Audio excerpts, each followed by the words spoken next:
What's up, world, and welcome back to another edition of Drumming with Doug. Thank you for joining me. Just got back from a great lunch at McAllister's Deli here, known for their famous sweet tea. This stuff is a magic elixir for drummers out there, dude. So if you know of a McAllister's or there's one nearby, hook them up, get some sweet tea. It's good stuff for the soul. All right. So we're going to take the exercise that we just did on one surface, the Jedi 8s, and we're going to now look at how to apply it to drum set. As we've done with some of the previous exercises, we're going to keep an ostinato in a couple limbs and then apply the Jedi 8s concept to a separate limb. All the things that we were trying to work on before with the subdivision and the counting and the consistency of approach, whether it's a downbeat or upbeat, all these things apply to the drum set, whether I'm doing it with my hands or I'm doing it with my feet, which that's what we're going to start with. The ostinato, which if you remember, that means like a repetitive rhythm, something you do over and over and over. The ostinato or system I would like to use is 8 notes on the hi-hat, so 1 and 2 and 3 and 4 and then backbeats, like accents on beats 2 and 4, and we're going to play that on the snare drum. This is a very, very common beginning rock or pop system or ostinato. It sounds like this. 1, 2, ready, go.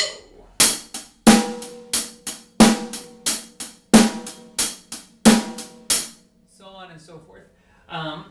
So that leaves my right foot on the bass drum free to play that Jedi 8s exercise that we were playing before. So let's try that. We're going to keep that ostinato up here with our hands or our upper body, and then let the bass drum play Jedi 8s. So if we put all that together, it would sound like this. 1, 2, ready, go.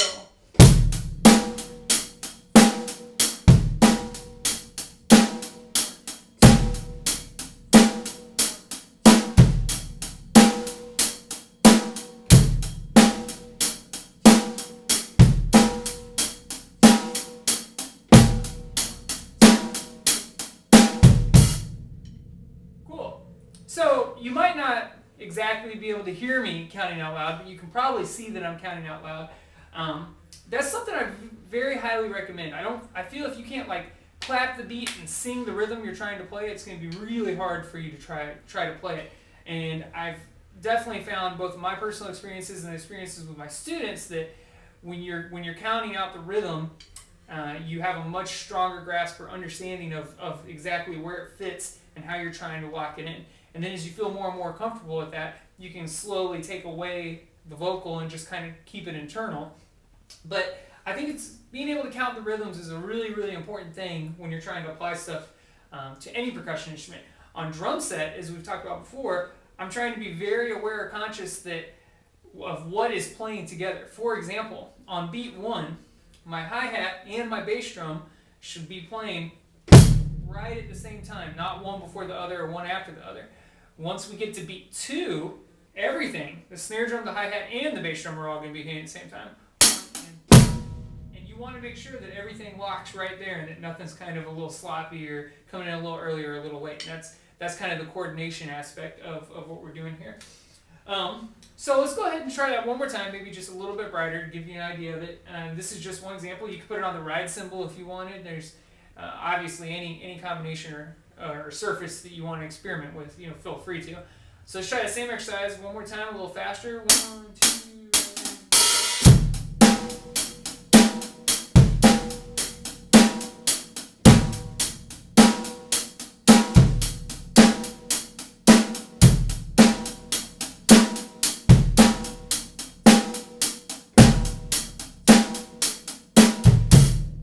All right, so now if you feel pretty comfortable with that, you want to take it another level.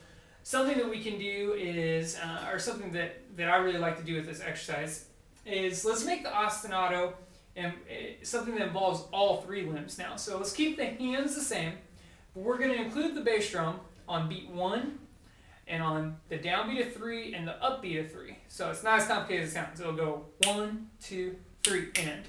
That's our bass drum, 2, 3, and. When I put that against everything else,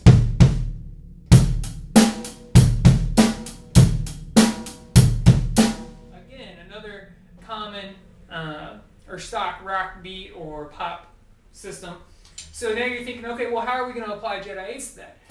Good question, man. I want to apply that with the open hi-hat, all right? And there's a bunch of different techniques and approaches to the open hi-hat. Sometimes you hear it called swishes, sometimes it's called barks, sometimes it's just called open hi-hat. You know, there's a bunch of different terminology.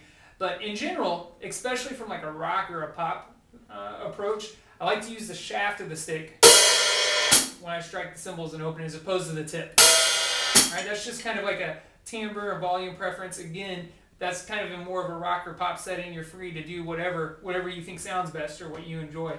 So we're going to put these open hi-hats through the Jedi 8 pattern.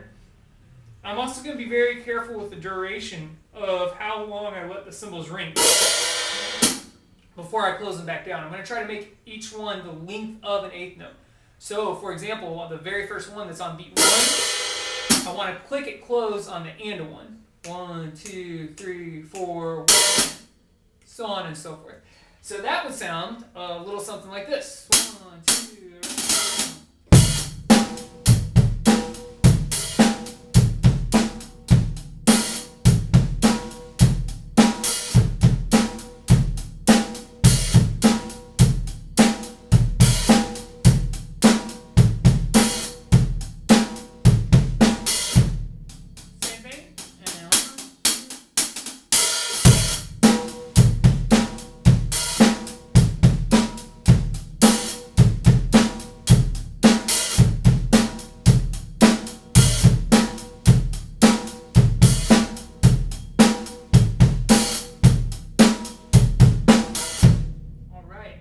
So let's say you feel pretty comfortable with that. You can see that hopefully these are just a couple different examples, and you can start to branch out. You can do all kinds of different things or put the Jedi 8's patterns everywhere. What's so cool about this exercise and doing inversions of it is you start to feel very comfortable with putting, for example, that open hi-hat on any beat you want. So that way when the guitarist or the bass player shows up and they have a new riff and you hear that open hi-hat sound, you aren't limited by, because you've only learned one pattern with the open hi-hat and it's always on the and a 2 or something. Now you can feel comfortable putting that anywhere in the musical phrase you want.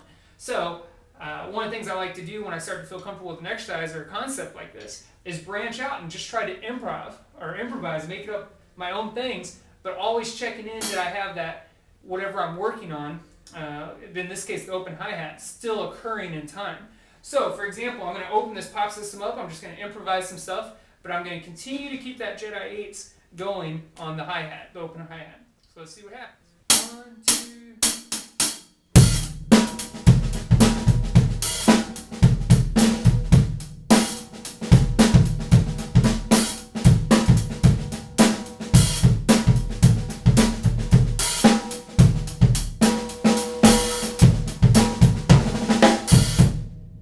Cool. So on and so forth. Keep messing around and experimenting with it.